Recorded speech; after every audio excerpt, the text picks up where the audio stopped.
اچھا جی، میں نے ایک تو آپ سے بات کرنی تھی اپنے کاروبار کے لیے کہ کاروبار جو ہے وہ چلتا نہیں ہے، تو کافی جی ٹائم سے نہیں چل رہا ہے وہ نوکری سے شفٹ ہو گیا تھا میں، جی لیکن ابھی نہیں چل رہا، چلانے کی کوشش بھی کی ہے، جی جی تو اس میں تھوڑی سی اصلاح فرما دیں۔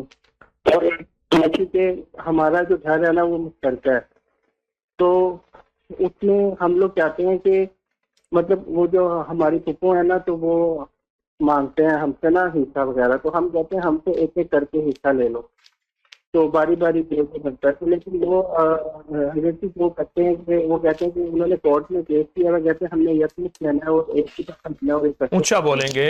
تو حضرت جی وہ کہتے ہیں کہ ہم نے اکٹھے لینا ہے، انہوں نے کورٹ میں کیس کیا ہے، اکٹھے لینا ہے اور ایک کی طرف لینا ہے، اور ہم نے عدالت سے ہی لینا ہے، ہم نے باری باری نہیں لینا، سنیں میری تو بات، اس سلسلے میں بھی تھوڑی سی رہنمائی کروا دیں۔ میں رہنمائی کروں گا۔ بہنوں اور بیٹیوں کو حصہ دینے والے ہمیشہ مالدار ہوتے ہیں، دولت مند ہوتے ہیں، باکمال ہوتے ہیں۔ بے شک، آپ کو جائیداد بیچنی پڑ جائے کوئی حرج نہیں، ان کو پورا حصہ دیں۔ اور تو ان کو دیکھے بغیر ہی دے رہے ہیں نا۔ اگر جھکتا دیں، جھکتا، میرے والد نے اپنی بیٹیوں کو جھکتا دیا تھا اور ہمیں بٹھایا تھا کہ تمہیں کوئی اعتراض تو نہیں۔ یاد جی رکھنا، جی بہنوں اور بیٹیوں کو جھکتا دے دیں، اللہ پاک جی آپ کو حضرت رنگ جی۔ دے گا، اور اگر کمی ہوئی سب ختم ہو جائے گا۔